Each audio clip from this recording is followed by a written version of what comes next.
Kung naririto lang sana ang iyong mga magulang, hindi ka mahihirapan.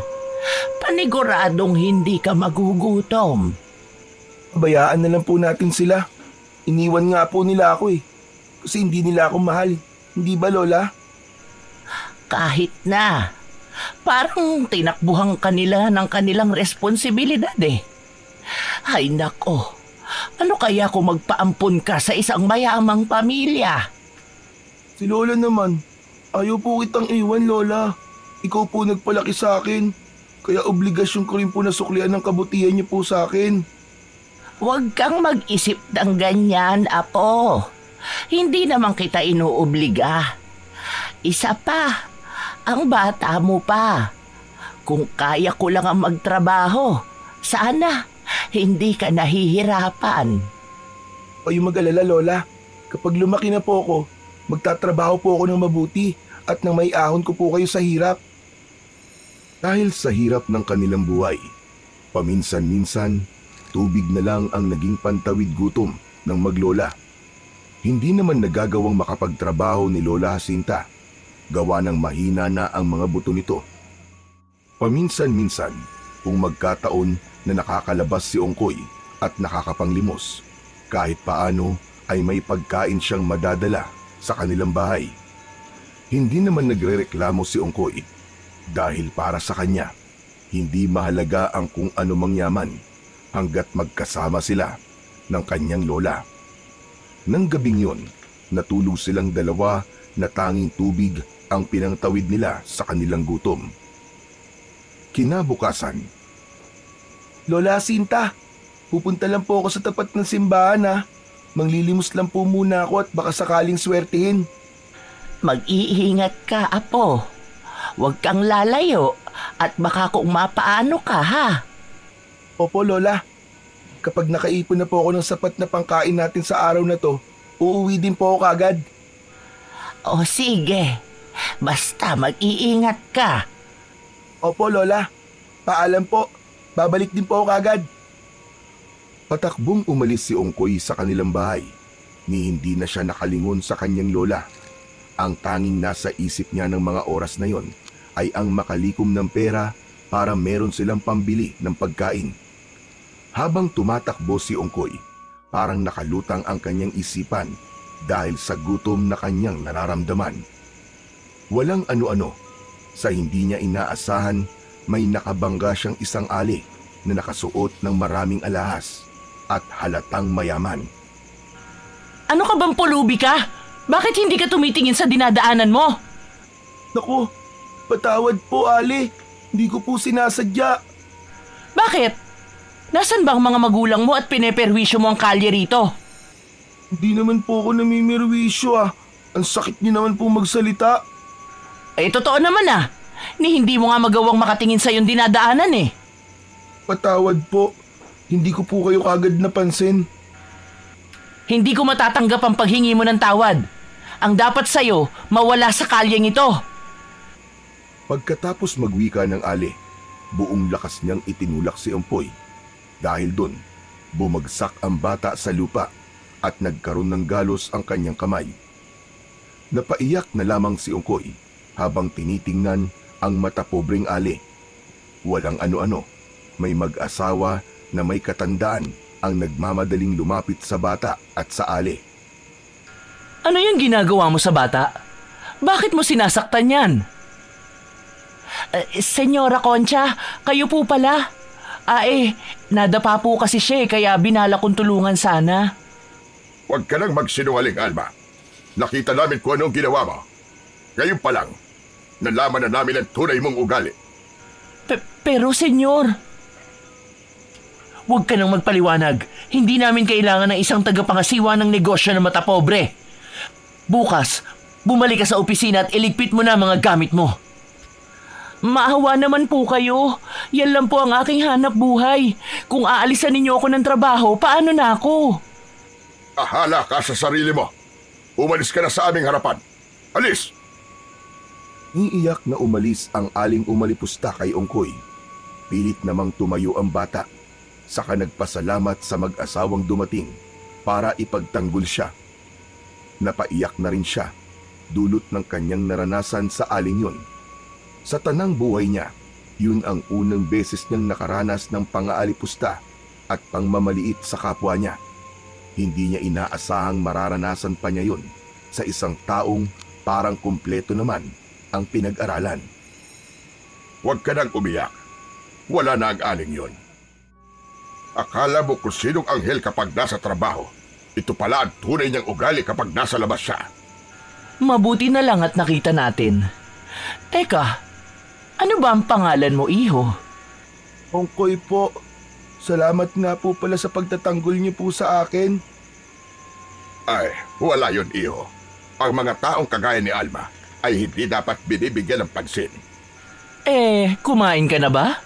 Mukhang matamlay ka. Hindi pa nga po eh. Wala po kasi ako napaglilimusan. Abay, kung gayon, sumama ka muna sa amin at makakain ka. Hindi pa rin kami nakapag-agahan nang umalis kami sa mansyon.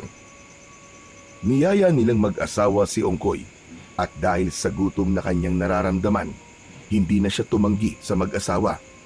Pumunta sila sa isang kainan at doon binilihan nila Senyor Abdon ang bata ng makakain. Habang kumakain silang tatlo, naging panay ang tanong ng mag-asawa patungkol sa naging buhay ng bata. Hindi naman nag-alangan si Ongkoy na ikwento sa mag-asawa ang kanilang nais na malaman. Gusto mo bang sa amin ka na lang tumira? Wala kaming anak at kung gusto mo, ikaw na lang ang magiging anak namin. Nag-aaralig ka namin. Bibilhan ng mga bagong damit at laruan at papakainin ng masasarap na pagkain. Naku, patawad po, pero hindi ko po matatanggap ang alok niyo sa akin. Abay, bakit naman? Ayaw mo ba sa amin? Mababait naman kami sa'yo. Pangako, hindi ka namin sasaktan at magbubuhay prinsipe ka sa mansyon. Sa ikalawang pagkakataon, tumanggi si Ongkoy sa naging alok ng mag-asawa. Inilahad niya ang mga rason niya, kaya wala na ring nagawa sina Senyor Abdon at Senyora Concha. Nag-usisa na lamang sila kung saan nakatira sina Ongkoy at hindi naman ito inilihim ni Ongkoy. Pagkatapos nilang kumain, nagpasya ang mag-asawa na bilhan ng pagkaing may uuwi niya si Ongkoy. Binigyan din nila ito ng pera, kaya labis ang naging pagpapasalamat ng bata sa kanila. Maraming salamat po talaga. Sobrang bait niyo po sa akin. Patawad na lang po kung hindi ko po matatanggap ang alok niyo. Hindi ko po kasi kayang iwan ng lola ko eh. Ayos lang yan. Nauunawaan ka naman namin eh. Basta, iho, kung may oras kami, bibisita kami sa inyo, ha? Opo, minsan lang naman po ako kung lumabas eh. Matapos ang kanilang naging usapan, nagpaalam na si Ongkoy na uuwi na sa kanilang bahay. Magiliw naman siyang pinayagan ng dalawa at sinabing magtatanong-tanong na lamang sila kung sakali kung saan man naroroon ang bahay ni Ongkoy. Nang umalis na ang bata, umalis na rin ang dalawang matanda. Nang mga panahong yun, walang paglagyan ang tuwa ni Ongkoy. Pasipul-sipul pa siya habang patakbong umuwi sa kanilang tirahan. Nung makarating na siya sa kanilang bahay, agad niyang tinawag ang kanyang lola. Lola! Lola Sinta! Lola! Tingnan niyo po oh! May dala po akong pansit. Kumain na po kayo nang maibsan po ang gutom niyo, Lola. Aba, ay ang aga mo yatang nakauwi, apo. At may dala ka pang pansit. Hindi lang po yun, Lola. May pera pa po ko. Tuwang-tuwa na ipinakita ni Ongkoy ang kanyang pera sa kanyang lola. Noon din, kumuha siya ng pinggan at tinidor, saka isinalin doon ang dala niyang pansit. Ibinigay niya yun sa kanyang lola upang kainin ito. Napangiti naman ang matanda at nanabik sa pagkaing dala ng kanyang apo. Ubusin niyo po yan, Lola. Busog na po kasi ako eh. Mukhang sinuwerte ka ngayon, apo ah. May dala pang pansit. Alam mo bang matagal na akong hindi nakakakain ito? Opo, Lola. Sobrang swerte po talaga.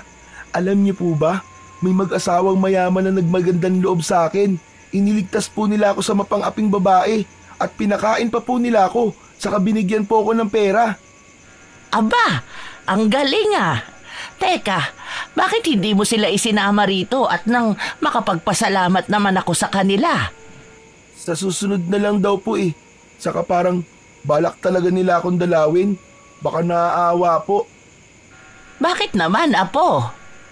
Ikinuwento ko po kasi sa kanila ang buhay natin at sinabi ko po sa kanila kung ano po ang kalagayan natin. Sinabi pa nga po nila na gusto raw po nila akong ampunin dahil wala po silang anak. Anong sinabi mo? Sabi ko po sa kanila, hindi po pwede kasi wala po kayong kasama at ayaw ko pong mawalay sa inyo.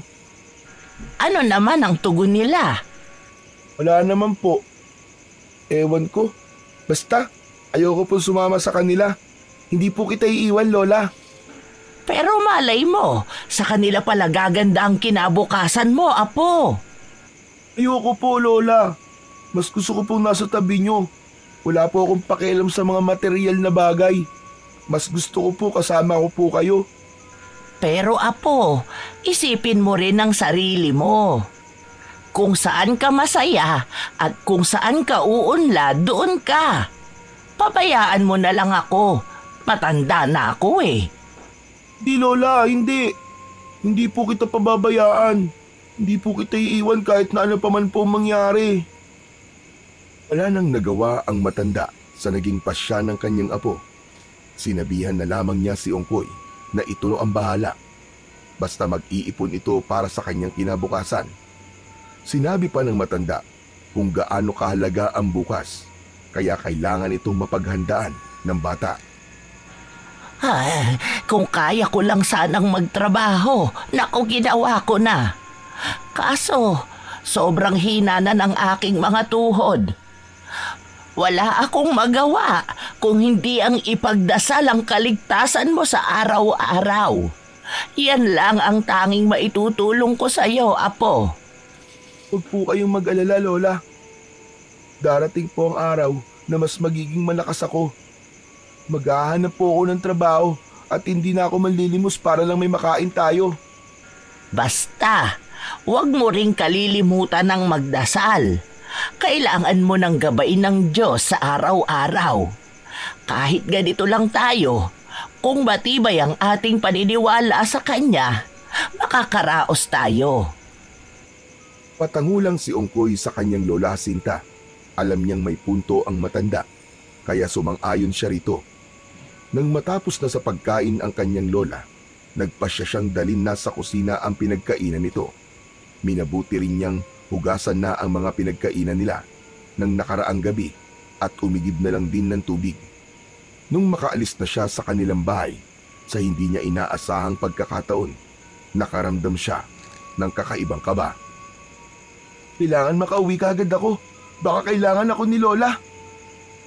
Kahit anong baling niya sa ibang bagay, hindi pa rin nawawaglit sa kanyang isipan ang kanyang Lola Jacinta. Dahil dito, mas binilisan pa niya ang kanyang pag-igib hanggang sa makabalik siya sa kanilang bahay. Alam mo, Apo, pumunta rito ang mag-asawa. Ang bait pala nilang dalawa. Ano? Sino po? Ang mag-asawa na may katandaan na ikinuwento mo sa akin. Sina Senyor Abdon at Senyora Concha. May dala pa nga silang mga pagkain at bigas para sa atin. Bakit daw po sila pumunta rito, Lola? Wala naman, Apo. Bibisita lang daw sila. Dahil nangungulila raw sila sa'yo. Ano kanyo? Nangungulila? Hindi naman po nila ako kamag-anak ah. Pero alam mo, kung aampunin ka nila at magpapaalam sila sa akin, hindi ako tututol. Alam kong magiging mabuti ang kalagayan mo sa kanila.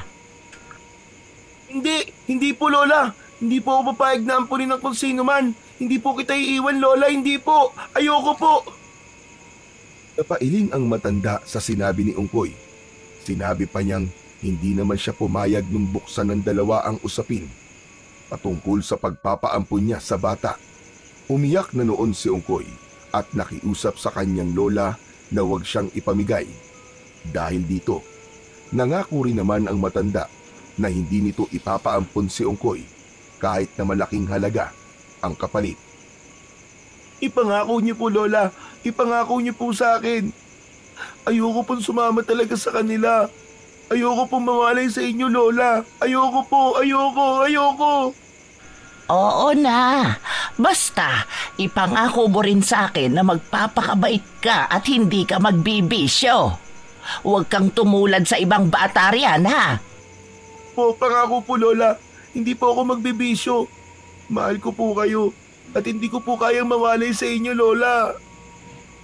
Dahil dinalhan ng mayamang mag-asawa sina Ongkoy ng bigas at mga uulaming dilata, minabuti niyang magsaing nang sa gayon ay meron silang magiging pananghalian. Kahit pa na gusto ng bata na magpasalamat sa dalawa. Pero kinabahan siya at kinutuban ng hindi maganda. Parang may kung ano sa kanyang isipan ang nagsasabi na ang lahat ng kabutihan nila ay may kapalit. At hindi pa niya alam kung ano yon. Kung ano man ang pakay nila o pinaplano, hindi ako papayag na mawalay kay Lola. Hindi ako magpapaampon kahit na anong mangyari. Upang makalimutan ang pangamba niyang nararamdaman, itinuon na lang ni Ongkoy ang kanyang pansin sa mga gawaing bahay. Tumigil na lamang siya nung oras na ng pananghalian at nagsalo silang dalawa ng kanyang lola Jacinta. Yun ang unang beses niyang nakapagsaing makalipas ang halos 3 linggo. At yun lang din ang unang beses nilang makatikim ng dilatang ulam. Kaya gano'n na lang ang kanilang pananabik. Nang matapos silang kumain, sa halip na bumalik sa lansangan para mamalimos ulit, nagkaroon ng oras si Ongkoy para maglaro kasama ang ibang bata.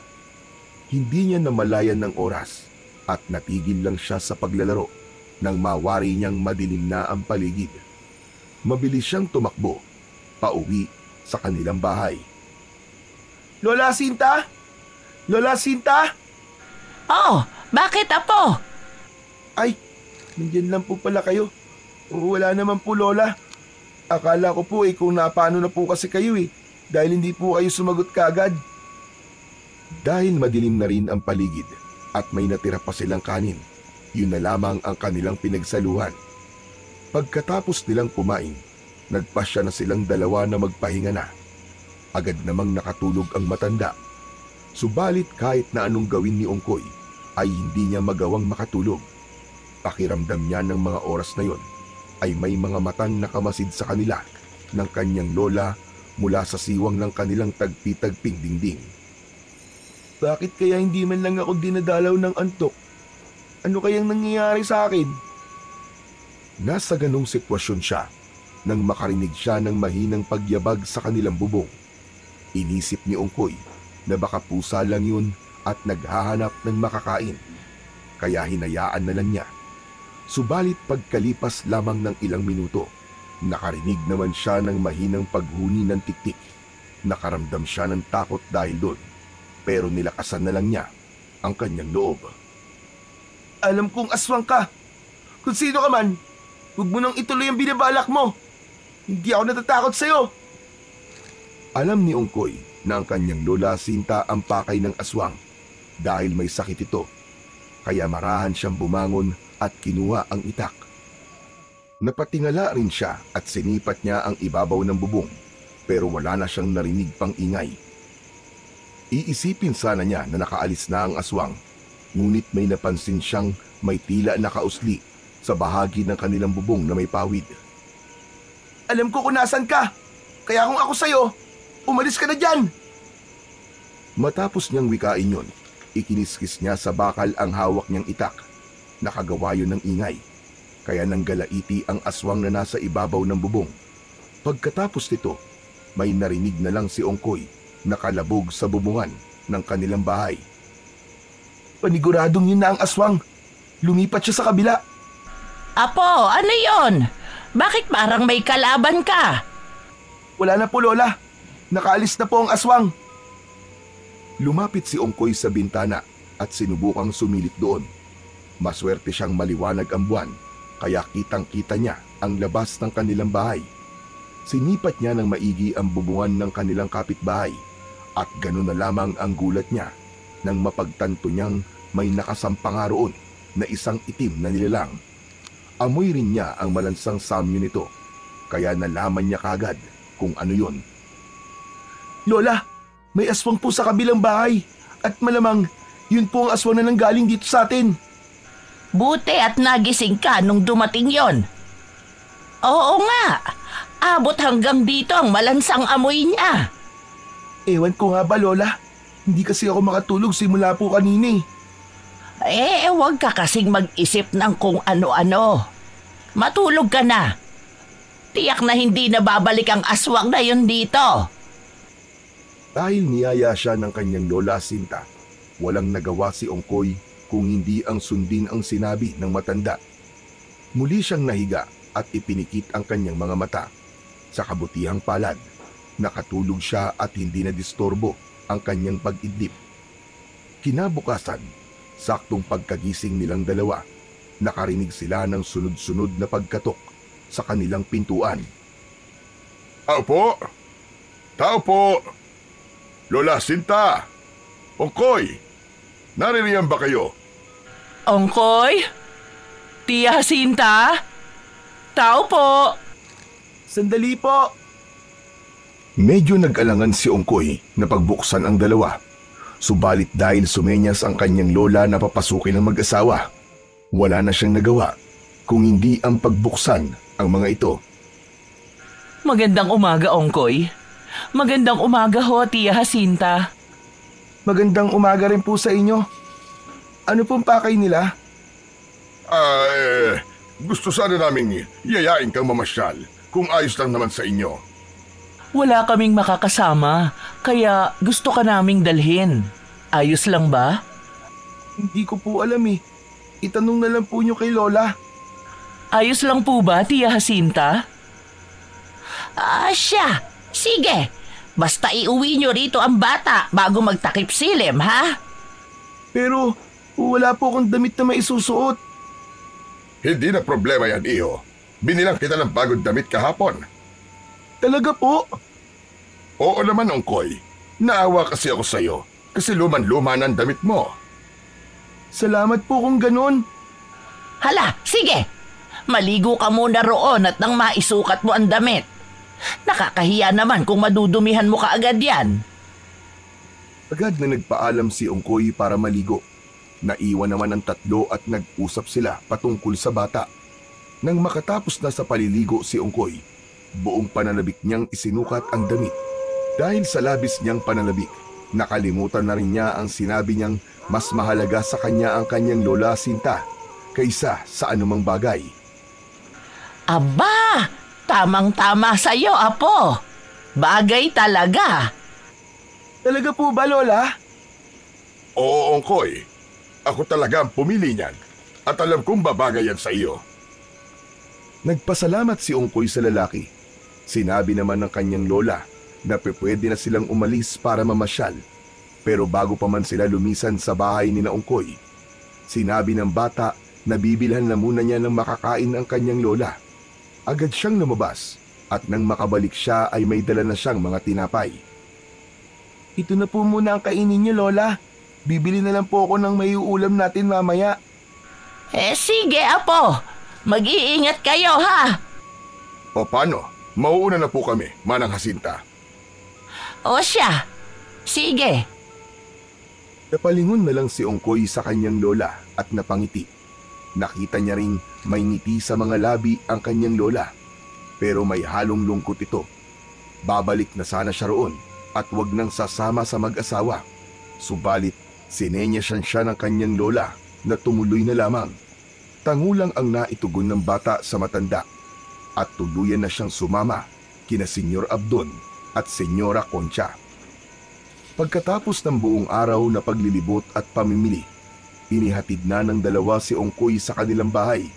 Marami itong dala, hindi lamang para sa kanya, kung hindi pati na rin sa kanyang lola.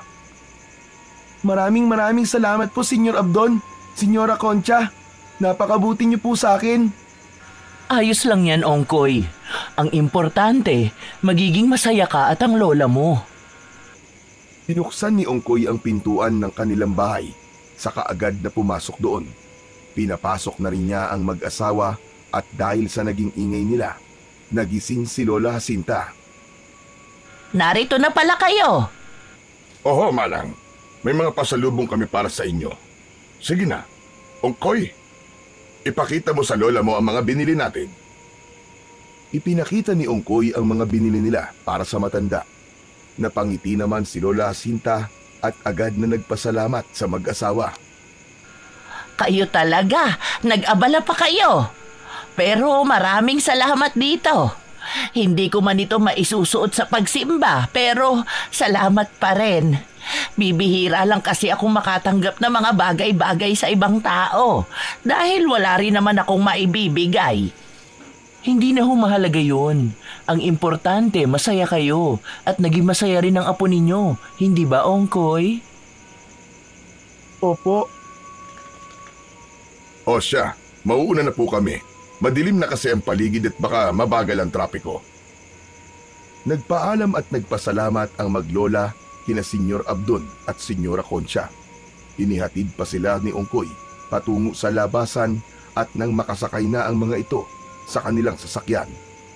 Patakbong bumalik si Ongkoy sa kanilang bahay. Saktong pagkarating niya roon, naabutan niyang umiiyak ang kanyang lola. Hala, Lola, bakit po kayo umiiyak? Wala ito, apo.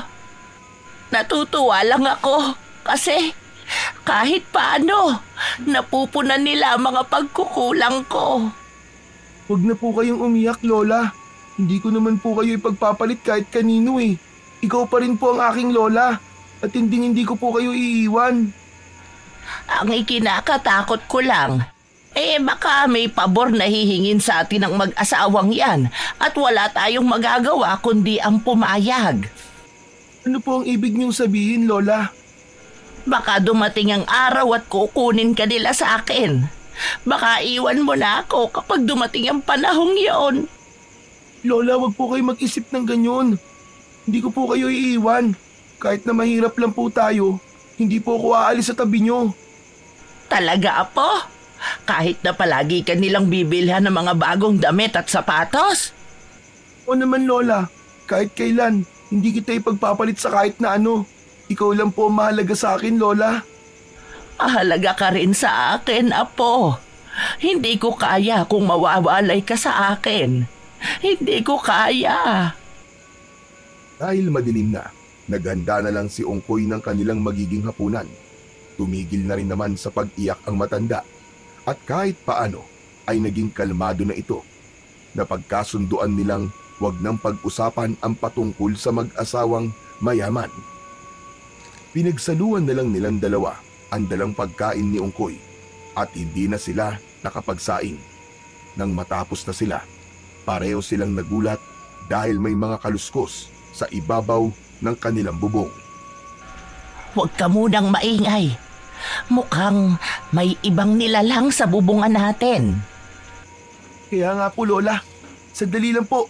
Kukuha lang po ako ng itak. Baka pasukin po tayo niyan. Nagmamadaling kumuha ng itak si Ongkoy at habang pabalik siya sa silid nila ng kanilang lola, nakaririnig siya ng mga paghuni sa paligid. Saktong pagkapasok niya, gano'n na lang ang gulat ni Ongkoy nang mapagtanto niyang nakatulog ang kanyang lola.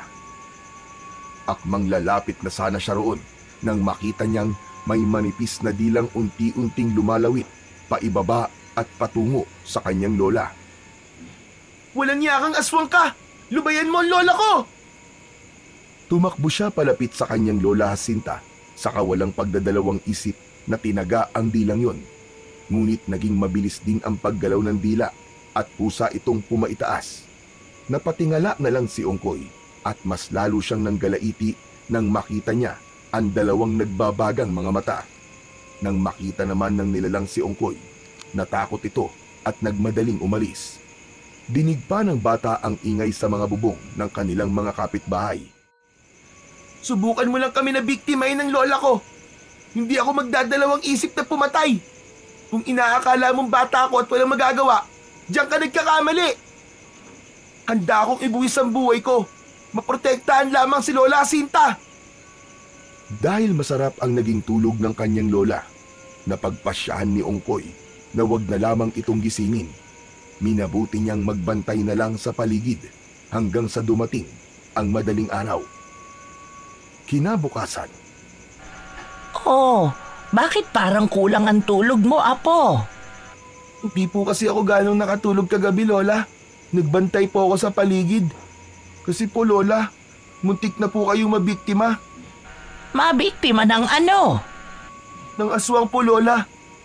Nang bumalik po kasi ako sa silid kagabi, nakatulog na po kayo at kita ko pong may dila ng aswang na muntikan na pong dumampi sa inyo. Ano? Nakatulog ako kagabi? Opo, Lola. Marahil po, kagagawan din po yun ng aswang. Walang hiyang aswang na yan. Paniguradong babalik siya rito. Kaya nga po kailangan nating magmatsyag, Lola. Sigurado po ako, ikaw po ang pakay nun dito. O kung hindi man po, baka may buntis po dito sa atin at nadadamay ka lang. Siguro nga, Apo. Huwag kang mag-alala. Mag-aantabay na rin ako magmula mamayang gabi. Sige po, Lola. Magmula noon, bawat gabing dumaraan ay hindi pinapalampas ng aswang. Bumibisita ito kina Ongkoy at pumipirmi sa bubungan. Dahil dito, madalas ay parehong kulang ang tulog ng maglola. Hindi na rin napapadalas ang pagdalaw ng mayamang mag-asawa kina Lola Sinta at Ongkoy. Isang dapit hapon, sa hindi malamang rason ng dalawa, ay pareho silang hindi mapakali. Lola Sinta, kinakabahan po ako. Hindi ko po malaman yung dahilan. Ako rin, Apo. Para bang may nakamasid sa atin. O kung hindi man, parang may kung anong mangyayari. Hindi kaya dahil to sa madalas na pagbisita ng aswang sa atin, Lola? Hindi ko alam, Apo. Pero kailangan mong maghanda. Pakiramdam ko, sa bawat araw at gabing dumaraan, mas lalo akong nanghihina. Lola, wag ka po magsalita ng ganyan. Kapag nagkapera po ako, bibili ako ng bitamina po para sa inyo. Huwag na, Apo. Mag-aaksaya ka lang ng pera mo. Itabi mo yan para may magamit ka sa pagdating ng panahon. Hindi po. Ang pera po, makikita ko naman po yun. Kikitain ko po yun. Mas mahalaga ka sa akin kaysa sa pera, Lola. Basta, unahin mo ang sarili mo. Matanda na ako at anumang oras kukunin ako ng Diyos. Lola, sinabi na po wag po kayo magsalita ng ganyan eh. Hindi ka pa po mamamatay. Hindi ba't minsan ka po nangako sa akin na hindi niyo po ako iiwan, Lola? Oo, Apo. Pero hindi natin kayang ilihis ang tadhana. Kung ano man ang nakaukit para sa akin at para sa iyo, kahit anong gawin pa natin, hindi natin yon mababago. Pero Lola, hindi ko po kayang mabuhay nang wala po kayo. Maging ako rin. Ngunit, mas maigi kung handa ka sa lahat ng posibleng mangyari, Apo. Sasalita pa sana si Ongkoy nang biglaan silang makarinig ng pagkatok. Pareho silang walang inaasahang bisita. Kaya maging si Lola Jacinta ay napakunot ang noo at nagtaka kung sino ang kumakatok. Tingnan mo nga, Apo, kung sino yan. Sige po, Lola. Sandali lang po. Naglakad si Ongkoy patungo sa pintuan nila at nang naroon na siya, bago niya buksan ito'y sumilip muna siya sa siwang. Nang malaman niya kung sino ang naroroon sa labas, lumakas ang kabog ng kanyang puso. Ngunit dahil naghihintay ang kanyang lola at nais nitong malaman kung sino ang kumakatok, dahil dito, binuksan na lang niya ang pintuan at tumambad sa kanya ang mayamang mag-asawa. Senyor Abdon, Senyora Concha, kayo po pala. Hali po kayo at pumasok po muna kayo.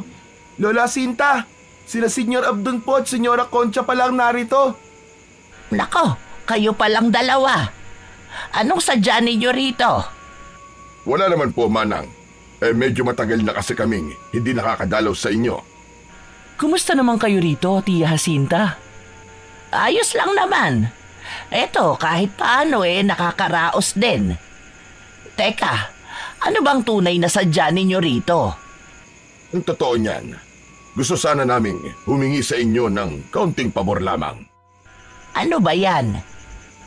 Kaso ho, baka magalit kayo. Ay bakit? Masama ba ang hihingi ninyong pabor? Hindi naman po. Kung papayagan niyo sana, gusto naming isama si Ongkoy sa bahay. Kahit mga 3 araw lang siya roon. Ihahatid naman po namin siya sa inyo pagkatapos ng 3 araw. Biglang natahimik si Lola Jacinta nang marinig niya ang tunay na pakay roon ng mag-asawa. Napatitig siya kay Ongkoy at nang mapansin niyang umiiling ang bata. Hindi ko kayo mapapayagan. Mahal ko ang aking apo at hindi ko kayang mawalay siya sa aking tabi. Ganun po ba? Sige po, pasensya na po kung nakaabala kami sa inyong pagpapahinga. Ayos lang, walang problema. Apo, ihatid mo na nga ang 2 yan. Matutulog na tayo. Napatango si Ongkoy sa kanyang lola. Napahiya naman ang mag-asawa, kaya nagpaalam na sila at dire-diretsyong naglakad. Nang nasa labas na sila, nagpaalam sila kay Ongkoy. Paalam, Ongkoy. Hindi pa naman ito ang huli nating pagkikita. Tinanaw ng bata ang mag-asawa habang naglalakad patungo sa kanilang sasakyan. Sa hindi niya malamang rason, nakaramdam siya ng pangingilabot sa huling sinabi ni Senyor Abdon sa kanya. Ngunit sa halip na isipin ito, minabuti niyang bumalik na sa kanilang bahay. Maraming salamat po, Lola. Hindi niyo po pinayagan ng mag-asawa na kunin ako. Talagang hindi. Ay, namimihasa na ang mag-asawang yun eh. Ayos sa una at 2 beses. Pero, bakit kukunin ka nila at dadalhin sa kanilang bahay? Pabayaan na lang po natin sila, Lola. Ang mahalaga po, hindi na nila tayo gagambalain pa. Tama ka riyan, Apo. Basta, hindi na ako papayag na ilayo ka nila sa akin. Hindi ako papayag na mawawalay ka sa aking tabi. Salamat po talaga, Lola. Dahil tanging tinapay lang ang meron sila, pinagsaluhan nilang 2 ito. Pagkatapos nilang kumain, nagpasya na silang 2 na magpahinga. Bukas, maaga po akong aalis para makarami po ako ng mapaglimusan. Linggo po bukas, kaya tiyak marami po magsisimba. Sige, Apo. Mas maiging ang magpahinga ka na. Matapos ang maikli nilang pagkikwentuhan, natulog na si Ongkoy. Kampante siyang walang aswang na dadalaw sa kanila. Gawa ng ilang gabi na rin walang pagpaparamdam mula sa naturang nilalang. Nasa kahimbingan na si Ongkoy ng kanyang tulog nang biglaan siyang maalimpungatan. Napabalikwas siya ng bangon dahil sa malakas na kalabog sa kanilang bubungan. Nakiramdam siya sa paligid, ngunit wala na rin siyang narinig na kung anumang ingay. Walang ano-ano. Narinig niyang napaungol ang kanyang Lola Jacinta. Napakusot ng kanyang mata si Ongkoy at nang tingnan niya ang kanyang lola ay tila nahihirapan ito. Lola, ano po nangyayari sa inyo? Ongkoy, may nilalang sa ibabaw ng bubong at nakasilip dito sa akin. Hinihigop niya ang aking lakas. Apo! Apo ko! Lola Jacinta, sandali po! Nagmamadaling kinuha ni Ongkoy ang itak sa kusina at sa kanyang pagbabalik, nakita niyang nakangangana ang kanyang lola. May kung anong malalubid na bagay ring nakalawit at parang may hinihigop ito mula sa bibig ng matanda. Lola Jacinta! Lola ko! Hoy! Ano ginawa mo kay Lola? Humanda ka sa akin! Patakbong lumabas ang bata habang dala ang kanyang itak. Sumisigaw siya para manghingi ng tulong sa kanyang mga kapitbahay. Ngunit sa kasamaang palad, wala ni isa sa mga yon ang lumabas para sumaklolo sa kanya. Aakyat na sana siya sa bubungan para harapin ng aswang, pero biglang lumundag ang nilalang patungo sa bubungan ng ibang bahay. Hoy! Hayop ka! Bumalik ka rito! Anong ginawa mo sa lola ko? Lola! Hayop ka, ngalimaw ka! Hayop ka! Hayop! Nagmamadaling tumakbo papasok ng kanilang bahay si Ongkoy. Ngunit bago pa man siya tuluyang makapasok, nakarinig siya ng boses sa kanyang likuran. Ongkoy, ano nangyari? Bakit ka sumisigaw at bakit ka may dalang itak? Senyor Abdon, wala na po si Lola. Pinatay po siya ng aswang. Kinuha niya po sa akin ang lola ko. Paanong? Kadalasan po, inaaswang po kami. Lalo na kapag sinusumpong po ng kanyang ubo si Lola. Hindi ko po akalain na ngayong gabi magkakaroon pala siya ng pagkakataon para mahigop ang enerhiya ng lola ko. Kawawa naman ang lola mo.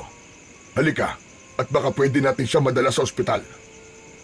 Sige po. Pumasok silang dalawa sa bahay ni Ongkoy. Sinabi pa ni Senyor Abdon na bumalik lamang sana siya para mag-abot ng pagkain.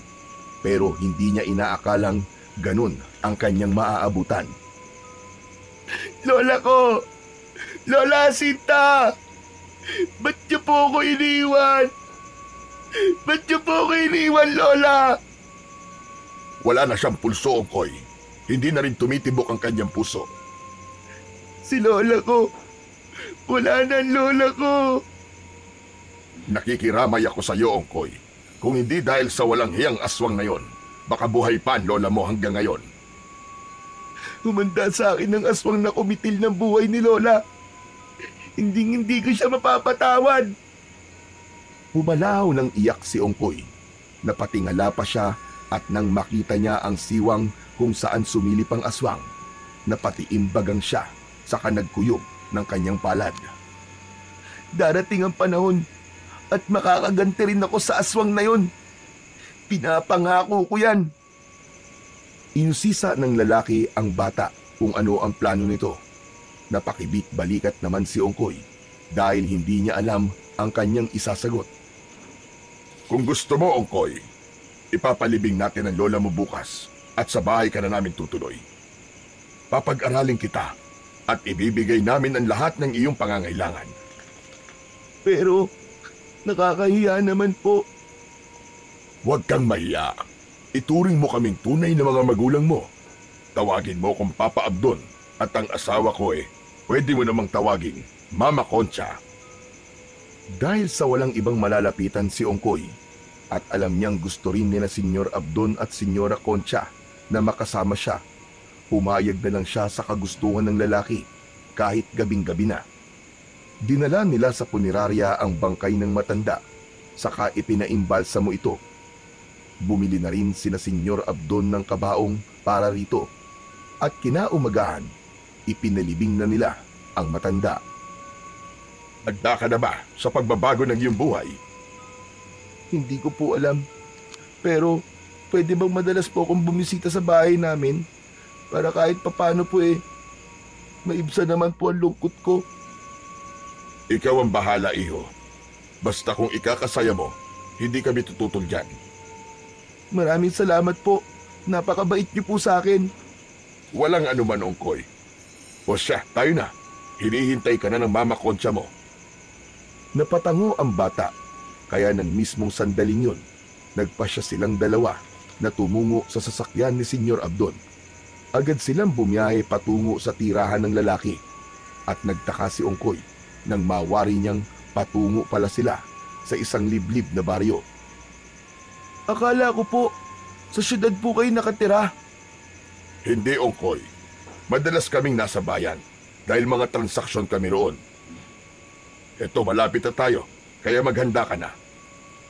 Sobrang liblib po talaga ng baryong to, no? May mga nakatira pa rin po ba dito? Oo naman, Ongkoy. Pero malayo rito ang kanilang bahay. Pinahinto ni Senyor Abdon ang kanyang sasakyan. Bago pa man gumalaw, iginala na muna ni Ongkoy ang kanyang paningin sa paligid at nang makita niya ang malaking bahay na nasa tapat lang nila, napanganga siya at humanga. Yan ang bahay namin at magmula ngayon, magiging bahay mo na rin ito. Bumaba sila at ilang sandali pa. Mabilis namang naglakad si Senyora Concha para salubungin silang dalawa. Ongkoy, nandirito ka na. Akala ko hindi ka nasasama rito. Masaya ako at naparito ka. Pasok, dali. Agmula ngayon, dito natitira si Ongkoy sa atin. Pinatay ng aswang ang kanyang lola at walang ibang mag-aalaga sa kanya bukod sa atin. Diyos ko po, kawawa naman si Tia Jacinta. Nakikiramay ako sa iyo, Ongkoy. Salamat po. Oh, halina kayo at magpapahanda ako ng merienda ninyo. Pumasok sila sa mansyon at gaya ng sinabi ni Senyora Concha, nagpahanda siya ng mga pagkain para kay Ongkoy. Naganda rin siya ng mga damit saka iba pang kagamitan ng bata. Kain lang ng kain ha, Ongkoy. Huwag kang mahihiya. Magmula ngayon, ituturing ka na naming tunay na anak at ituturing mo rin kaming tunay na mga magulang mo. Salamat po. Dumaan ang mga araw at unti-unti nang nasanay si Ongkoy sa buhay niya sa mansyon ng mag-asawa. Lahat ng mga bagay na kailangan niya ay ibinibigay ng mga umampon sa kanya. Nagkaroon din siya ng guro na nagturo sa kanya kung paano magbasa at magsulat. Isang araw, Alam mo, Ongkoy, huwag kang masyadong magtitiwala sa mga umampun sa'yo. ha? Bakit naman po, Ate Myla? Ang sabi ng lolo ko, mga aswang sila. At nagkaroon lang sila ng ganitong yaman dahil sa mutya ng Dato Manong. Ano po? Dato Manong? Ano po yun?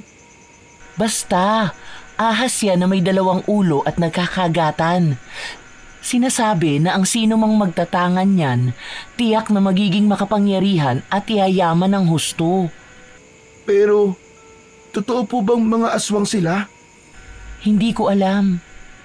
Mamaya, kabilugan ng buwan, matyagan mo ang kanilang galaw. Tiyak na malalaman mo ang lihim nila. Pero ate, natatakot po ako. Ano kaya kung samahan niyo po ako? Hindi pwede. Magdududa sila kung naririto pa ako para magturo kahit na gabing-gabi na. Kaya mo yan, Ongkoy. Paano po kung totoo po ang sinasabi niyo? Ano po ang gagawin ko? Hindi ko alam. Basta, mag-iingat ka at huwag kang magpapahalatang may nalalaman ka sa kanilang pagkatao. O sige na, uuwi na ako ha. Magpapaalam pa ako kina Senyor Abdon at saka Senyora Concha. Inilabutan si Ongkoy sa kanyang nalaman. Hindi niya alam kung totoo ang sinabi ng kanyang guro, pero may kung ano sa loob niyang nagtutulak sa kanya para alamin ang totoo. Hindi kaya may kinalaman sila sa pagkamatay ni Lola? Teka, ilang linggo na pala akong hindi nakakadalaw sa puntod niya. Bukas nga, dadalaw ako ron. Sumakit ang ulo ni Ongkoy sa kakaisip, kaya pumasok na muna siya sa kanyang silid para magpahinga. Nahiga siya sa malambot niyang kama at hindi niya namalayang nakatulog siya. Nagising na lamang siya nang katukin siya ni Senyora Concha upang makapaghapunan. Ongkoy, anak? Kakain na tayo. Lumabas ka na riyan. Sandali lang po, susunod na lang po ako. Nang wala na si Senyora Concha, sumunod na rin si Ongkoy sa kanya. Kailangan makapagpaalam ako sa kanila. Pupunta ako sa sementeryo bukas. Gusto kong dumalaw sa puntod ng lola ko. Nang makarating siya sa hapagkainan, sumabay siya sa pagkain sa kanyang Papa Abdon at Mama Concha.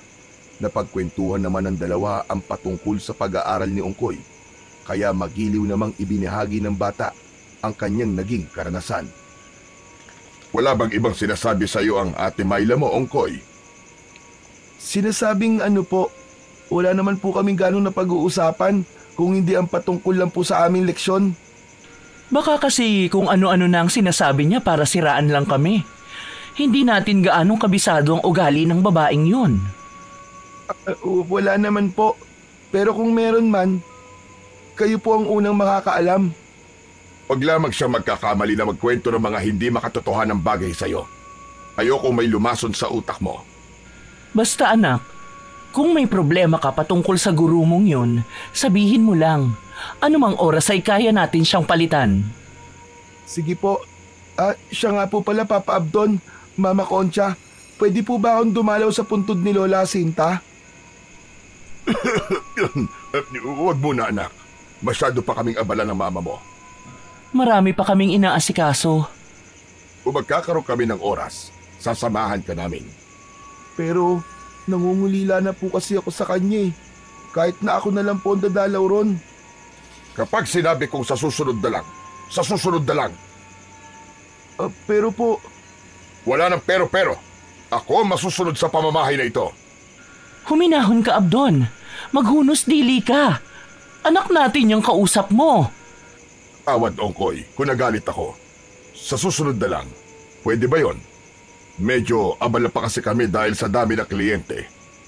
Basta, pangako. Kapag nagkaroon na kami ng oras, 3 tayo na dadalaw sa lola mo. Pangako yan. sige po, pitiisin ko na lang po muna ang pangungulila ko sa kanya. Pagkatapos kumain ni Ongkoy, nagpasya siyang pumasok kagad sa kanyang silid. Halos walang paglagyan ang kanyang sama ng loob dahil sa inasta ng kanyang Papa Abdon. Napaiyak na lang siya ng tahimik, gawa ng sobrang pangungulila niya sa kanyang lola. Nasa ganong kalagayan siya nang makarinig siya ng mga yabag sa tapat ng pintuan niya. Nagtaka siya kung ano yon, pero minabuti niyang wag na lamang pansinin. Mas pinili ni Ongkoy ang maiblip upang kahit paano ay makalimutan niya ang kanyang lola Sinta. Makaraan ang ilang oras, nagising siya dahil sa ingay na nagmumula sa labas ng kanilang bahay. Ano kayang meron? At parang may pinagkakaguluhan ng mga tao sa labas. Dulot ng kanyang pagiging kuryoso, minabuti niyang maglakad patungo sa pintuan. Ninais ni Ongkoy na lumabas sa kanyang silid upang tignan kung ano ang nangyayari sa labas. Ngunit laking gulat niya dahil nung subukan niyang buksan ang pintuan, hindi niya magawang itulak ang pinto. Walang ya. Sinadya ba nilang ikandado ako dito? Hindi. Kailangan ko makalabas dito.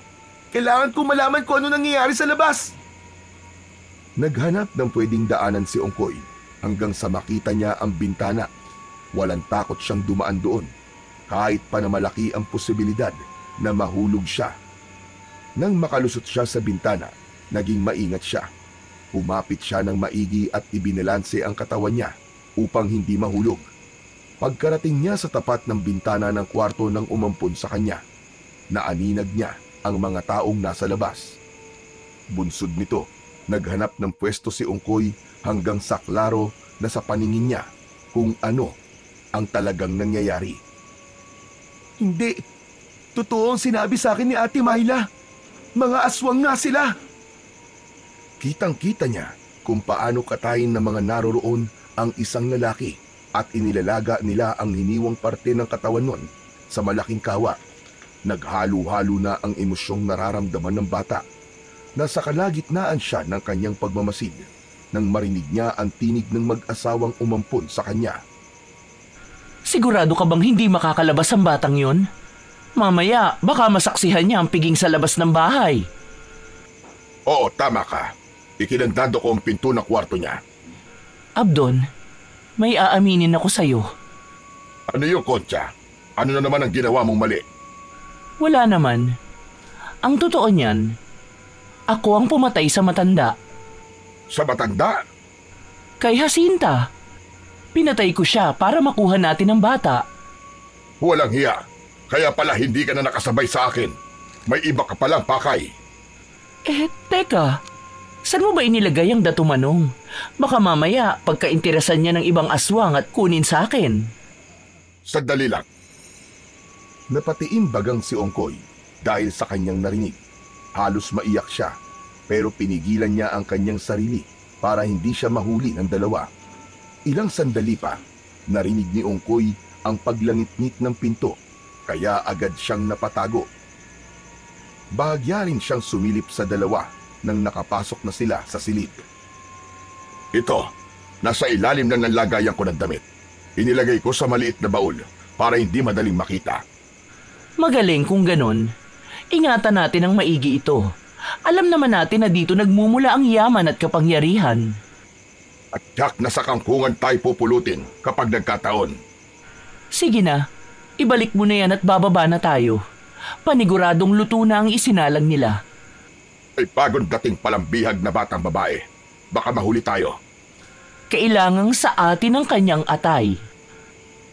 Ibinalik ni Senyor Abdon ang maliit na baul sa kanyang lagayan ng damit sa kaminabuti ng mag-asawa na bumalik sa labas. Mga walang hiya kayo! Kayo pala ang pumatay sa lola ko! Hindi ako papayag na hindi ako makaganti sa inyo! Kahit pa naging mabuti kayo sa akin. Pero hindi ko papalampasin ang ginawa niyo kay lola! Lalong-lalo ka na, Concha! Nag-isip ng paraan si Ongkoy kung paano siya makakaganti sa mag-asawang kumupkup sa kanya. Walang ano-ano, naalala niya ang Dato Manong na itinatago ng mag-asawa. Kapag wala yun, paniguradong wala rin kayong kapangyarihan. Kahit na alam niyang malalagay siya sa peligro, pumasok pa rin si Ongkoy sa silid ng mag-asawa. Agad niyang hinanap ang maliit na baul na itinago ni Senyor Abdon at nang makita niya ito, naging malapad ang kanyang ngiti. Magiging akin na ito. Ito ang magiging mitya ng paghihiganti ko sa inyo. Pagkakuha niya sa Dato Manong, ibinalik niya ang baul sa pinagtataguan nito. Sakto namang may narinig siyang mga yabag, kaya mabilis siyang lumabas ng silid na yon. Dumaan ulit siya sa bintana at sinikap niyang makababa nang hindi nahahalata. Ngunit nang makalapag siya sa lupa, narinig niyang may kumalabog sa kanyang silid. Abdon! Wala rito ang bata! Nakatakas!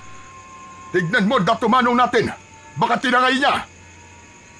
Nabahala si Ongkoy, kaya sa likuran siya dumaan. Umakyat siya sa pader at nang makalabas na siya sa bakuran na yon. Wala na rin ang Dato Manong! Malamang, tinangay niya! Alintikan na! Hala mga kasama! Hanapin niyo kahit saan man sulok ang batang inampun namin. Huwag kayong titigil hanggat hindi niyo siya nababalik sa amin. Makaraan lamang ang ilang minuto, samot-saring ingay ang naririnig ni Ongkoy na nagmumula sa loob ng bakuran. Naulingagan din niya ang sunod-sunod na yabag, kaya alam niyang hinahabol siya ng mga aswang. Kailangan ko makalayo rito. Paniguradong papatayin nila ako kung mahuhuli nila ako. Hindi ako papayag. Kailangan may paghiganti ko si Lola. Binilisan niya ang kanyang pagtakbo hanggang sa may makita siyang dalawang figura na nakatayo sa hindi kalayuan. Kahit na maliwanag ang buwan, hindi niya naaaninag ang muka ng dalawa. Bilis! Ongkoy! Tito! Sina Ate Mayla pala! Salamat sa Diyos! Bago pa man siya magpatuloy sa kanyang pagtakbo, napalingon pa si Ongkoy sa kanyang pinanggalingan at nakita niyang hinahabol siya ng mga naglalakihang aso. Bunsod nito, nagpasya siyang lumapit na lang sa kanyang guro at sa kasama nito. Ate Mayla, tama nga po sinabi mo, mga aswang nga po sila. Tumakas po ako sa kanila, kaya hinahabol po nila ako. Sinasabi ko na nga ba? Tama ang sinabi ni Lolo. Siya nga pala, Ongkoy. Ito si Lolo Gusting ko. Nagmano si Ongkoy sa matandang kasama ng kanyang guro. Halina kayo! Kailangan natin makauwi kagad! Panandalian lang ang tagabulag na taglay natin! Hindi po nila tayo makikita, Lolo. Hindi! Aakalain nilang sa ibang direksyon ka nagpunta, kaya hindi na nila tayo masusundan. Nakita mo ba ang Dato Manong ng mag-asawa? Nakuha mo ba? Ano po hindi ate. Bakit naman? Sana, kinuha mo na lang. Dahil yun ang magbibigay sa iyo ng yaman at kapangyarihan balang araw. Sayang naman kung ganon. Sana magiging mayaman ka na sa susunod. Kung ako sa'yo, bago ako tumakas, kinuha ko na yun. Tutal, malalagay din naman ako sa peligro. Kunin ko man yun o hindi. Nung una, ayaw sanang sabihin ni Ongkoy na nakuha na niya ang Dato Manong ng mga aswang. Ngunit nang lumaon, nakonsensya siya dahil alam niyang gusto lang naman siyang tulungan ng maglolo. Ang totoo po kasi niyan naririto po sa akin ang Dato Manong. Kinuha ko po. Kaya siguro grabe po ang galit na mag-asawang yun. Pero hindi po. Ito po ang kabayaran sa kanilang ginawa. Ha? Anong ibig mo sabihin, iho? Pinatay po nila ang lola ko. Desperado po silang maampun ako. Kaya nung tumutol po si Lola Jacinta, nadalhin nila ako sa kung saan. Nagalit po sila. Sigurado ka bang sila ang pumatay sa lola mo?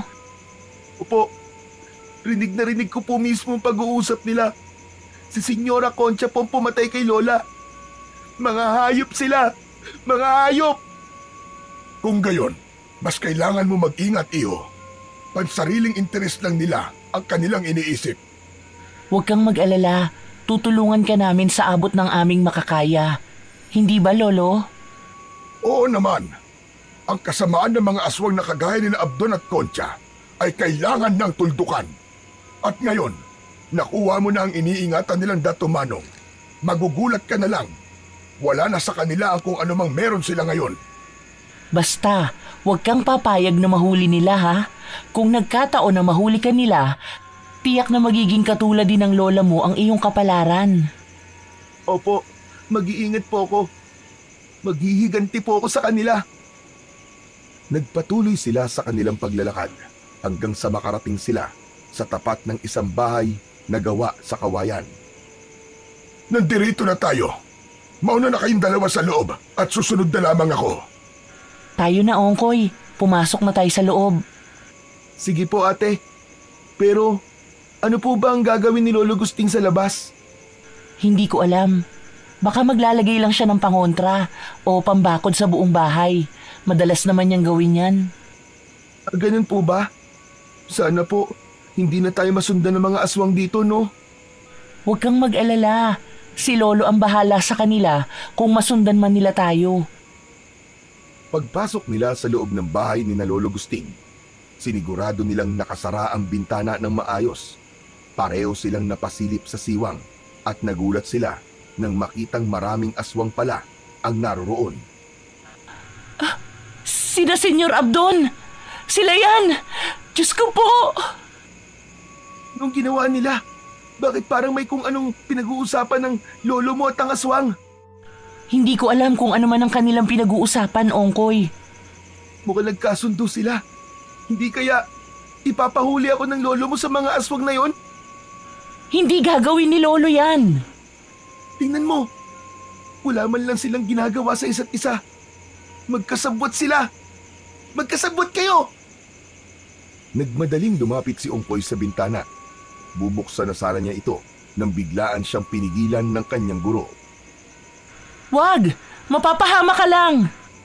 Mas mapapahamak ako rito dahil magkakasabwat pala kayo! Mga hayop kayo! Hindi ko alam kung anong pinagsasasabi mo. Hindi na kailangang ipaliwanag. Magkaibigan ng lolo mo at ang mga aswang at malamang. Sinabi niya nang nandito ako sa loob niyo. Magsasalita pa sana ang dalaga nang biglaan silang makarinig ng kalabog. Agad silang napasilip sa siwang at pareho silang kinabahan nang makita nilang nakalupasay na sa lupa si Lolo Gusting habang pinaliligiran ng mga aswang. Hindi na nakapalag ang matanda dahil alam niyang dehado siya. Kapag hindi mo ibinigay sa akin ang bata, papatayin kita at maging ang buong angkan mo. Hindi ako natatakot sa iyo. Alam kong hindi rin magtatagal ang iyong kapangyarihan. Magiging isa kang simpleng aswang na lamang. Kung hindi mo ilalabas si Ongkoy, susunugin namin ang bahay mo! Alam mga kasama, paligiran ang kubong yan. Pinaligiran ng ibang aswang ang bahay ni na Lolo Gusting. Ang matanda naman, dinakip nila at hinayaan itong pagkakalmutin at bugbugin ni Senyor Abdon. Ongkoy! Kapag hindi mo ibinalik sa amin ang kinuha mo, tinitiyak ko sa iyo na mamamatay ang matandang ito. Lumabas ka riyan, anak! Uuwi na tayo! Pangako! Dadalaw tayo sa puntod ng lola mo! Bawat araw! Tahimik na nakamasid sa mga aswang sa labas sina Ongkoy at Ate Myla. Nang mapansin ng matanda na nakasilip silang dalawa, sumenyas itong huwag silang lalabas. Ano ang ating gagawin? Sinasaktan na ni Senyor Abdon si Lolo. Hindi ko alam ate. Lalabas na lang kaya ako at babalik sa mansyon. Wag! Kapag ginawa mo yun, magiging walang saysay ang pagtakas mo. Nandito ka na. Hindi ka na dapat pang bumalik sa mansyon. Kung gayon, kailangan natin labanan ng mga aswang na yon. Nasa kalagitnaan sila ng kanilang pagbubulungan nang mapansin nila ang mga aswang na sinusubukang makalapit sa bakuran ni na Lolo Gusting. Kahit na anong gawin nila, hindi sila makakapasok. May mga pangontra rito at kahit na ang pinakamalakas na aswang ay kaya nitong pigilan. Gayon po, ligtas po tayo rito. Ang problema lang, paano natin maililigtas ang lolo mo? Sandali lang ha. Malis ang guro ni Ongkoy. Pagbalik nito, may dala siyang itak sa kabuntot ng pagi. Ikaw ang gumamit nitong buntot ng pagi. May datumanong ka, kaya hindi madaling makakapalag sa iyo ang aswang. Sige ate. Noon din, lumabas sila sa bahay ni na Lolo Gusting. Umangil naman ang mga aswang at animoy sabik na umatake kina Ongkoy at Myla. Subalit sa halip na matakot, mas nangibabaw sa kanila ang kagustuhan na mailigtas ang matanda. Bakit kaya hindi man lang ginagamit ni Lolo ang kakayahan niya? Hindi kaya sinasadya niya yan para mas madaling matalo ang mga aswang? Lumabas silang dalawa sa bakuran at agad silang pinaligiran ng mga aswang. Ano pang hinihintay nyo? Kunin ang datumanong ko sa batang yan! Huwag mong ibigay ang bagay na yan. Kung mamatay man ako, ayos lang. Pero huwag mong ibabalik yan sa mga aswang. Tumahimik ka, tanda. Gusto mo bang mamatay kagad? Dahil inutusan sila ng kanilang kinikilalang pinuno, mas lalo pa silang naging agresibo. Sinugod nila si Myla at Ongkoy, kaya walang nagawa ang dalawa kung hindi ang labanan ang mga aswang. Sa bawat pagtama ng buntot ng pagi sa mga nilalang, napapahiyaw ang mga ito.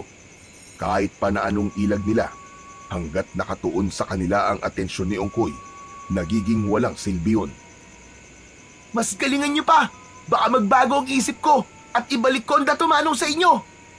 Huwag kang magpakakampante, Ongkoy. Mga aswang ang kalaban natin. Sige lang ate, nandirito na tayo, kaya kailangan nating tapusin to. Hindi nakaramdam ng pagod sina Ongkoy. Ang bawat aswang na lumalapit sa kanila, nilalatigo niya yun ng buntot ng pagi. Kapag mabubuwal sa lupa ang mga ito, agad din itong pinupugutan ng ulo ni Myla. Sa maikling panahon lamang, lahat ng mga aswang na sumubok na paslangin sila ay nagawa nilang patumbahin. Hindi ko inaakalang may tinatago pala kayong kakayahan sa pakikipaglaban. Lalo ka na, Ongkoy. Mga hayop kayo! Kayo ang pumatay sa lola ko! Magbabayad kayo ng mahal! Anong pinagsasabi mo, ha? Huwag ka na magmaang-maangan pa! Lalong-lalo ka na, Concha! Ikaw pala ang umatake sa bahay ng gabing yon. Kung nalaman ko lang sana kaagad, nilaso na lang kita! Wala na ang lola mo. At kahit na anong gawin mo, hindi na siya mabubuhay muli. Ang pwede mo lang gawin ngayon, ibalik ang datumanong at sumama sa amin pabalik sa mansyon. Hindi! Mga demonyo kayo! Kita ko kung paano nyo kinatay ang inyong biktima. Kung alam ko lang na aswang kayo, una pa lang, ay hindi na ako sumama sa inyo. Uling pagkakataon mo na ito, Ongkoy. Ibalik mo sa amin ang datumanong at sumama ka sa amin o papatayin namin ang matanda sa kayang apo niyang traidor. Huwag kang makinig sa kanya, Ongkoy. Kung gagawin mo yan, papatayin ka lang din niya. Ang dapat sa mga aswang na kagaya nila ay pinapatay. Akmang magpupumiglas pa sana si Lolo Gusting nang biglaan siyang sinakal ni Senyora Concha. Bitawan mo ang lolo ko! Ito ang nararapat sa'yo! Susugod na sana si Myla para tagain sa likuran si Senyora Concha nang biglaan siyang harangan ng dalawang aswang na siyang dumakip kay Lolo Gusting. Wala itong nagawa kung hindi ang manlaban. Subalit sa kasamaang palad, naging walang silbi ang itak niya sa lakas ng dalawang aswang. Kahit na anong piglas nito, ay hindi siya pinakawalan ng dalawa. Nang makita naman ni Senyora Concha na hinahawakan na ng dalawa si Myla, ibinaling niya rito ang kanyang pansin. Isa kang ang traidor!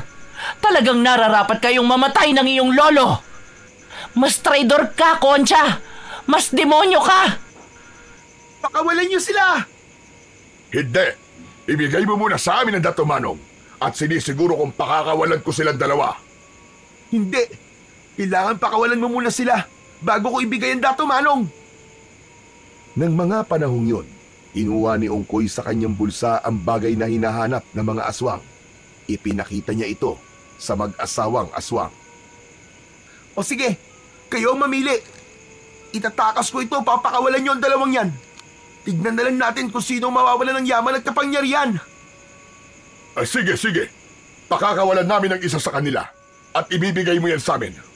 Kapag naibigay mo na, saka ko na pakakawalan ng isa pa. Huwag kang pumayag, Ongkoy. Iisahan ka lang nila. Nagalit si Senyor Abdon kay Lolo Gusting dahil sa sinabi nito. Kaya buong lakas niyang sinuntok sa tiyan ang matanda. Agad na napasukan ng dugo si Lolo Gusting, kaya napasigaw na si Myla. Si Lolo na lang ang pakawalan ninyo at ako ang gawin ninyong bihag. Maawa kayo sa kanya. Hindi, kailangan dalawa kayo ang pakakawalan. O sige, pakakawalan ko ang dalawang ito. Pero iabot mo sa akin ang Dato Manong. Pakawalan mo muna sila. Napailing na lang si Senyor Abdon sa sinabi ni Ongkoy. Napatawa naman si Senyora Concha dahil sa pagmamatigas ni Ongkoy. Walang ano-ano, parehong pinakawalan sina Lolo Gusting at Myla. At dahil hilang hinana ang matanda, nabuwal na lang ito sa lupa. Lolo Gusting, sandali po at aalalayan kita. Yan na, pinakawalan ko na sila. Ibigay mo na sa akin ang Dato Manong ko. Lumayo ka sa akin, Apo. Tulungan mo na lang si Ongkoy. Huwag mong ibigay sa kanya ang Dato Manong, Ongkoy. Matapos magwika ni Lolo Gusting, mabilis siyang napatayo. Itinulak niya rin si Myla para makapunta ito kay Ongkoy. Tumakas na kayo! Bilisan nyo! Pagkasigaw ni Lolo Gusting ng mga katagang yon, may hinugot siyang patalim sa kanyang tagiliran at walang pagdadalawang isip na sinaksak niya sa leeg si Senyora Concha. Nangisay ang senyora at sumirit ang dugo mula sa kanyang sugat. Ilang sandali lang, nabuwal na ito sa lupa. Hayop ka! Magbabayad ka sa ginawa mo sa akin! Tumakas na kayo habang may panahon pa! Ako nang bahala rito! Humanda ka, matanda ka! Papatayin kita! Sa halip na alalayan ang kanyang asawa, hinarap ni Senyor Abdon si Lolo Gusting. Nagulat pa siya nang makita niyang hindi naman pala mahina ang matanda.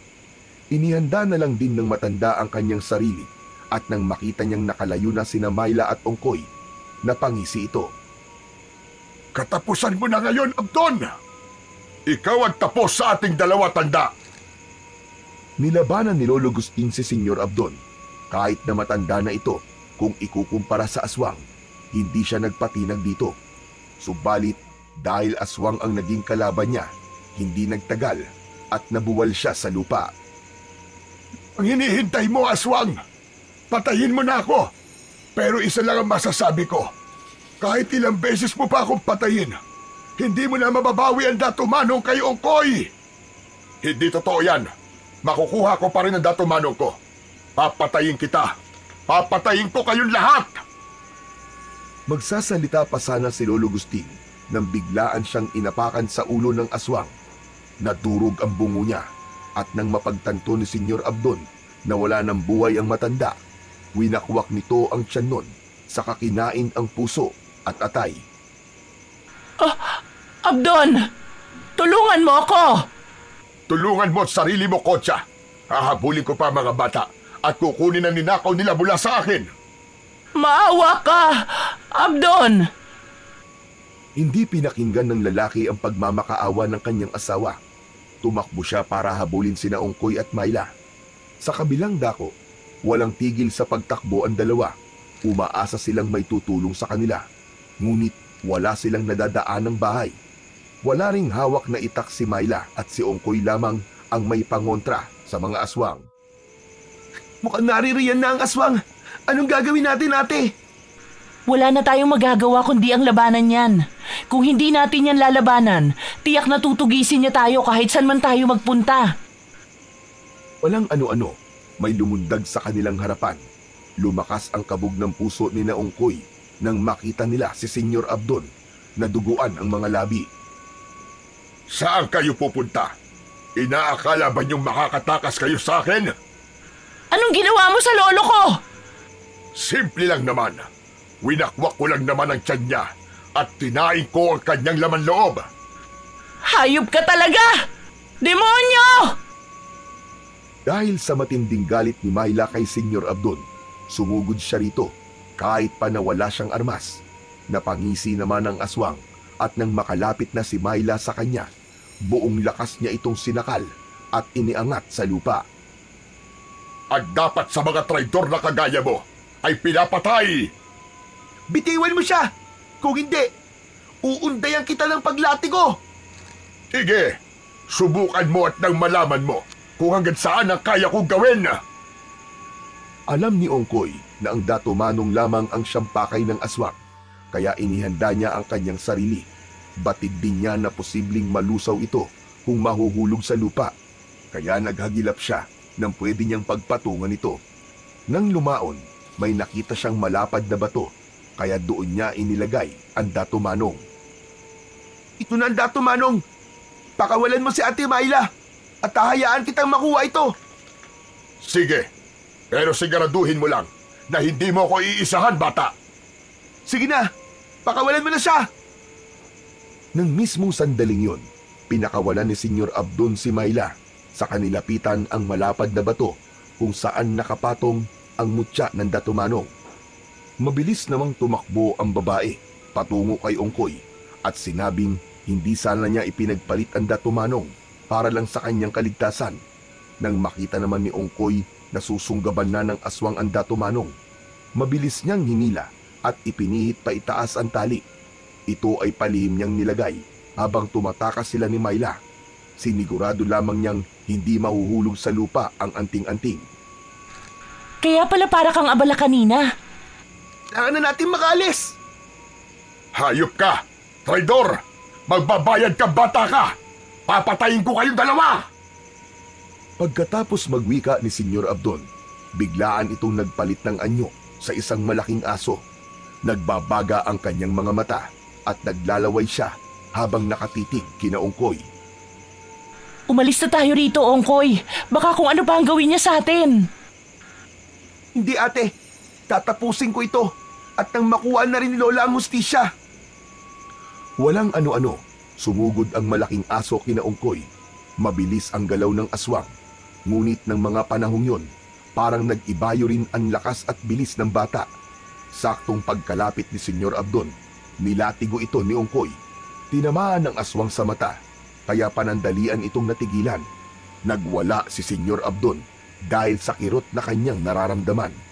Bunsod nito, nagkaroon naman ng pagkakataon si Ongkoy para undayan ng paglatigo ang aswang. Papatayin kita! Hindi lang nyo alam kung gaano kahirap ang mawalan ng taong nagaruga sa'yo! Ng taong simulat sa pool, kasama mo na! Ilang beses pang sinubukan sagpangin ng aswang si Ongkoy, ngunit nagawa niyang ilaga nito. Gayunpaman, hindi tumigil si Ongkoy sa paglatigo sa aswang hanggang sa hindi na kinaya ng aswang ang kirot na kanyang nararamdaman. Natumba ito sa lupa at pilit na gumapang. Walang ano-ano, nagpalit na siya ng anyo at naging isang taong mabalahibo. Magbabayad ka! Magbabayad ka sa ginawa mo, Ongkoy! Hindi ka matatahimik! Wala akong dapat na pagbayaran sa'yo. Kayo ang may malaking atraso sa akin. At ngayon, ako naman ang maniningil. Huwag kang pakampante na nasa iyo ang Dato Manong. Darating ang panahon at may makakakuwang iba niyan. Kung gagamitin lang din naman ang makakakuha sa kabutihan, walang problema sa akin. Pero ikaw, dahil hindi mo na hawak ang Dato Manong, wala ka ng silbi. Kaya pa kitang patayin, bata. Kayang-kaya pa kitang patayin. Eh di gawin mo. Ang dami mo pang sinasabi. Napangisi ang aswang. Sinubukan itong bumangon, ngunit mabilis siyang sinipa ni Ongkoy. Muli siyang natumba sa lupa at sa pagkakataong yun, nakatihaya na siya. Itarak mo sa puso niya ang dulo ng buntot, Page. Dali! Napatango si Ongkoy sa sinabi ng kanyang guro. Bago pa man makabangon ulit ang aswang, itinarak ng bata sa puso ng aswang ang dulo ng buntot ng Pagi. isang malakas na hiyaw na lang ang nagawa ni Senyor Abdon dahil doon. Ngayon, makakamit ko na ang hustisya. Alam kong patay na rin si Concha, kaya wala na akong dapat pang intindihin. Agad na binawian ng buhay si Senyor Abdon dahil sa lasong naroroon sa matulis na dulo ng buntot ng pagi. Nagpasya na rin sina Ongkoy at Myla na umuwi na sa bahay ni Lolo Gustin. Nang naroon na sila, minabuti nilang iligpit ang bangkay ng matanda at ilibing na lamang. Ang ipinagtataka lamang nila na wala roon ang bangkay ng mga aswang na kanilang napaslang. Pareho na po tayong walang kaagapay, ate. Ano kaya kung magtulungan na lang tayo? Pwede rin naman. Para kahit papano, pareho tayong hindi mahirapan. Pareho tayong nawala ng mahal sa buhay. Pero kailangan nating magpakatatag. Hanggang sa tuluyang lumaki si Ongkoy, kasakasama na niya ang kanyang ate Myla. Marami silang pinasok na negosyo at sa kabutihang palad, lahat yun ay naging matagumpay. Naging sobrang yaman ni Ongkoy at nagkaroon din siya ng mataas na katungkulan sa politika. Si Myla naman, nagkaroon ng malaking negosyo ng mga tela na nagsusupply sa buong bansa. Ang perang ito ay para sa mga mahihirap. Ibibigay natin ito sa kanila, ate. Oo, Ongkoy. Kailangan din nating lumingon kung saan tayo nanggaling. Ngayong malayo na ang ating narating, dapat nakaapak pa rin sa lupa ang ating mga paa. Kada linggo, namimigay sila sa mga tao. Naging bukas din ang kanilang mansyon sa mga nais manghingi ng tulong. Kailanman, hindi nila pinagdamutan ang mga taong lumalapit sa kanila, lalo na ang lubos na nangangailangan. Habang patagal ng patagal, mas lalo pang yumaman sina Ongkoy. Hindi rin nila nakalimutang magpasalamat sa Diyos dahil sa mga biyaya na kanilang natatanggap. Gayunpaman, hindi sinabi ni Ongkoy ang katotohanan sa mga tao na nakuha niya ang datumanong ng mag-asawang aswang na minsan ding naging makapangyarihan sa buong angkan nito. Mas pinili ni Ongkoy na gamitin ang mutya ng datumanong sa kabutihan. Kasabay nito ang lihim niyang pagbabantay sa paligid kung sakali man na muling magasik ng lagim ang mga aswang. Nakahanda siyang ipagtanggol ang mga inosenteng tao laban sa mga kampon ng kadiliman at hindi siya papayag na may aswang na muling magmamay-ari ng datumanong. Ipinangako niya sa kanyang sarili na kahit kailan ay pangangalagaan niya ito at hindi na kailanman maghahari ang kasamaan laban sa kabutihan.